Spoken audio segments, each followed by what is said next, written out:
Oh yeah, it gets much more crazy, and much more foolish. Should we delve into the craziness of the Chicago Bears coaching search? I mean, there's so many different names popping up all over the place, and we just knew eventually none other none other than Lincoln Riley's name would pop up. Of course, I mean naturally.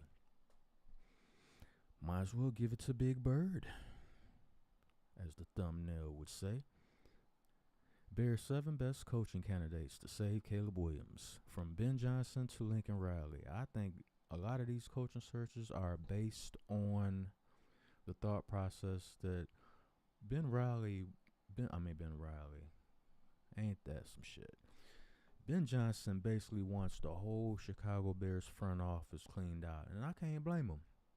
And it's not that you're doing it for him, a first time head coach. Oh, supposedly he wants 15 million. He got all these demands, and he wants to clean out the front office and all that. That's not necessarily why you're doing it. You're doing it because you should have done it already. You're doubling down on a mistake already. So that's the real reason you're doing it. So if they was to do it now, I wouldn't have a problem with it. My problem is what it is right now. Why haven't you done it already? So you can't really attach those two things together. They're totally opposite parts of the spectrum. The Bears are just the Bears' problem is they're taking too long to make the right decisions.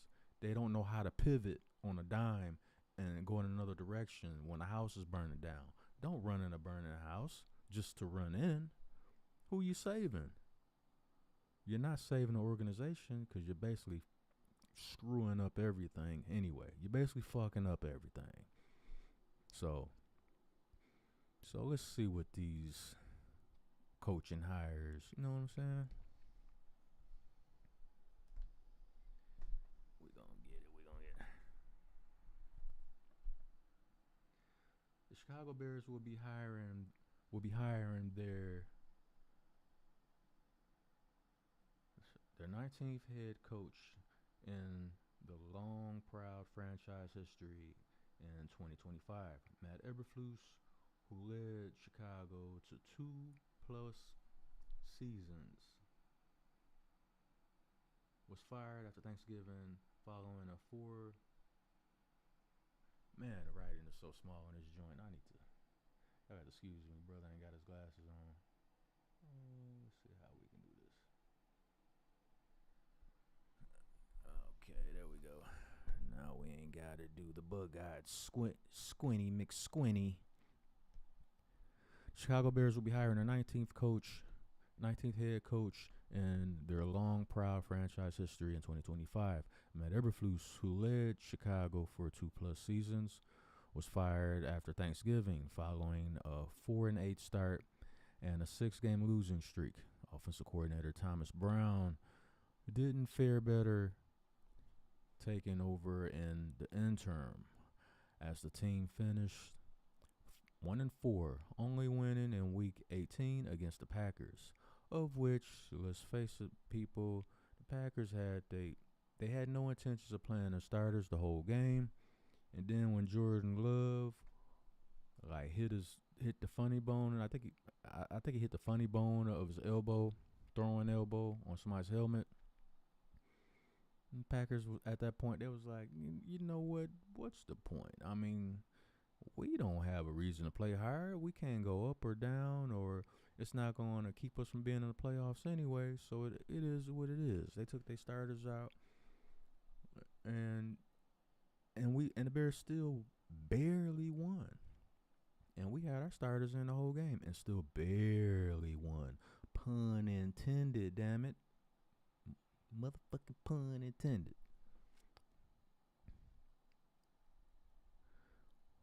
Chicago was one of the league's most disappointing teams at 5-12. You goddamn right.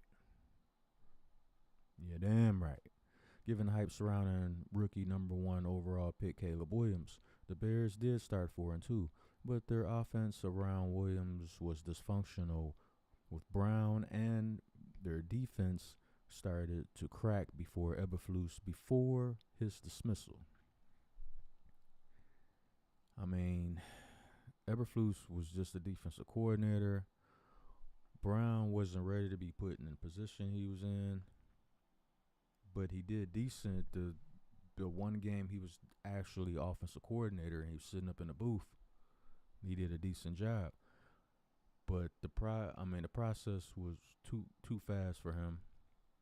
As far as he's still trying to develop and learn certain things too. Next thing you know, he's the head coach. So it's like, no, for what it was, he did what he could, because it wasn't like he could implement his own offense. He pretty much had to use, you know, a bootleg version of, continuing Shane Waldron's offense.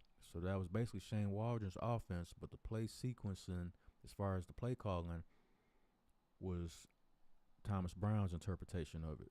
When to call certain plays at what times. But it was Shane Waldron's offense, so, it is what it is. There also were questions about how motivated the players were playing out the string. I mean, human nature, you know, with the objective of getting Williams to deliver on his immense skill set, most in mind here are the 7 best candidates to fill the vacancy full time. Let's check it out. Ben Johnson, no brainer, of course. That's my pick right there. The ace play caller in Detroit is looking for the right opportunity and the chance to work with Williams and stay in the division. Might be the 1-2 punch on top of salary to make the move happen. Kellen Moore, Eagles offensive coordinator. 36 years old of age. Not bad. He can grow and develop with Caleb. I like the age. Let's see what's up. Moore has been rolling with Jalen Hurts and leading a balanced, explosive attack in Philadelphia with a lot of extra running support from Saquon Barkley. Moore's time to be elevated might be here after a third strong offensive OC stint on as many teams. They probably should have hired him instead of Eberflus, and now they ending back in the same decision-making position as before. This name is no stranger. Cliff Kingsbury, Commanders offensive coordinator. Now imagine if they knock off the Lions this Sunday, what the talk is going to be. I don't think Cliff Kingsbury wants to be a head coach anymore. He kind of said the quiet part halfway out loud when he was like, calling plays is one thing, but being a head coach of the whole team and having all those responsibilities and all those things, and you still want to call plays, it's just immediately after he was out in Arizona, he was saying that and thinking that. So obviously it was in the back of his mind, like, I don't know if I want all that responsibility again. So best case scenario, he might be a good look for an offensive coordinator, but he's already an offensive coordinator. He's already in Washington, and they're in the playoffs. So why would he make a lateral move? That wouldn't make no damn sense. Wouldn't make no sense at all. So I'm not a fan of this one, but let's see what they talking about. The Bears should have been paying close attention to what he's doing in Washington with Jaden Daniels, the number 2 pick behind Williams. Kingsbury also helped the different number 1 overall pick, Kyler Murray, become a dynamic dual threat in Arizona. That he did. Brian Flores, Vikings defensive coordinator. I am not a fan of defensive coordinators as head coaches. I don't give a damn what nobody say. I don't care what kind of leader of men. I want a leader of men. I don't care about none of that shit. Keep your leader of men crap. Leader of men and get your 3 points a game average. Tired of that. I mean, when are y'all gonna learn? Defense wins championships, yes, but offense gets you there because you know what? You got to score points. And it's still, I'm abundantly surprised and shocked. There's still so many Bears fans out there that actually believe you can win a Super Bowl beating teams 10-3.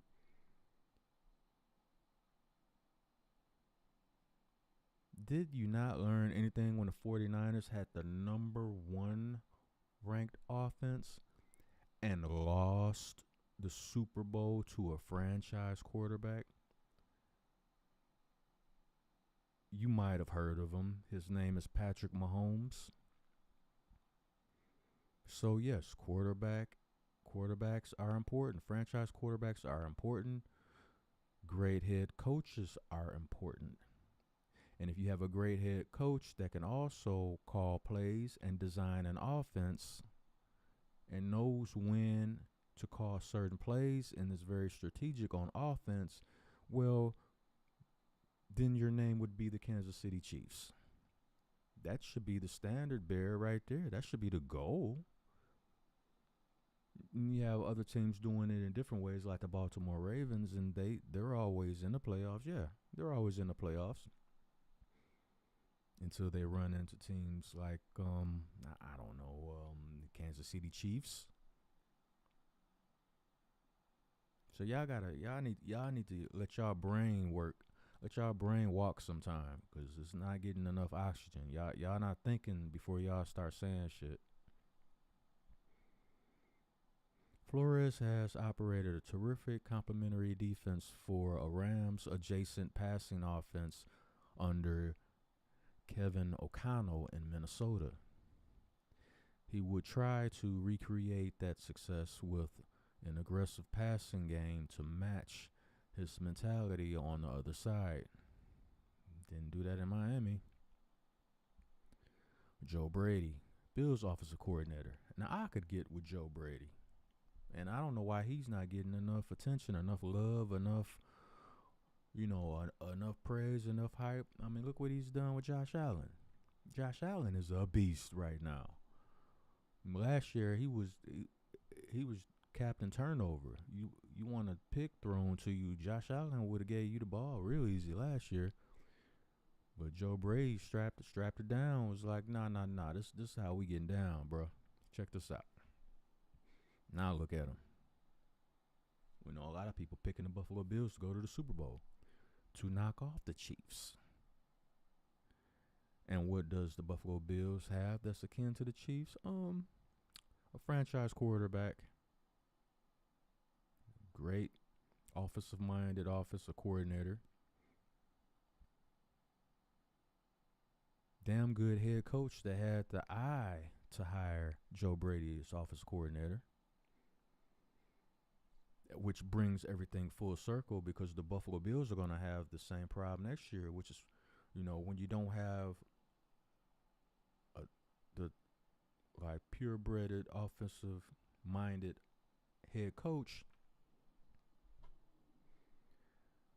then you gotta, and not even talking about Buffalo per se, but the scenario of Buffalo about to lose Joe Brady. Buffalo's about to lose Joe Brady, and now they're going to have to go on a hunt to find another offensive coordinator and hope he can blend with Josh Allen the same way and get this kind of production.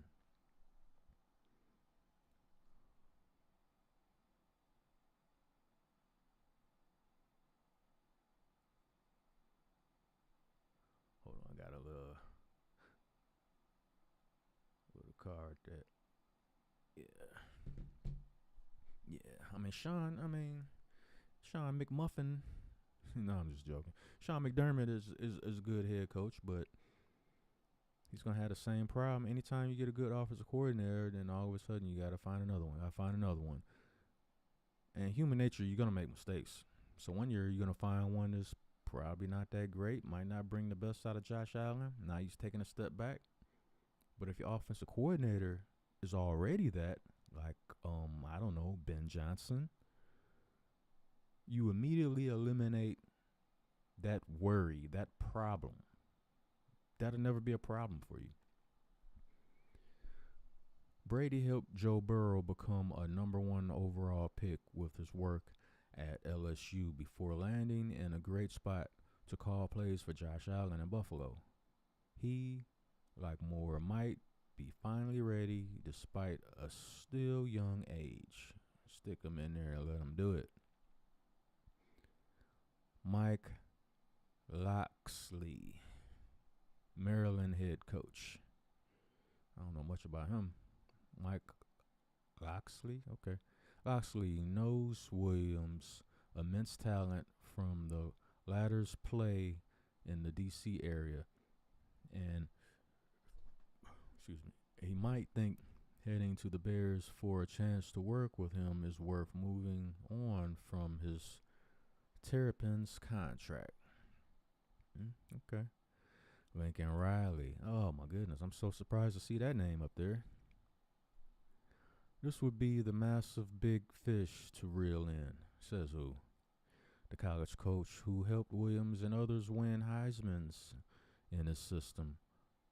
Would Riley grow tired of seeing USC not live up to expectations and trade it for working more with Williams on a regular basis? Don't rule it out. That's pure speculation, in my opinion. Because he's the man at USC. He's Bigfoot Sasquatch on the USC campus. Why would he give all that up? He's the man. He got, you know what I'm saying? He got that bag, getting that paper, got control over the whole program. Why would he leave that to go to the Bears, of which an organization that has proven to be extremely dysfunctional from the top down? Or, you know, and I know there's a lot of people that don't agree with, okay, Ben Johnson's a first-time coach, and supposedly, using air quotes, you know, he wants, you know, the whole front office cleaned out. This is something that I don't know if Pelissero, what's his name? Pelissero said it, or Wayne Weirder. I mean, I keep messing these guys' names up. I'm sorry, guys. I ain't trying to mess your names up. Shane Weirder, and Pelissero. Somebody, I don't know. One of them mentioned that, you know, there's a possibility that Ben Johnson might be like, you know, clear out the whole Bears front office, and then maybe, you know, that's the job that I really want. Maybe. These are just rumors and speculation, because they're probably circulating from Ben's representatives, but there hasn't been any confirmation on that. Ben obviously is not going to say it. That's what he has his reps for, and he's still currently employed by the Detroit Lions, so he can't really come out and express that, even if that's how he really feels and thinks. So you can rule that out.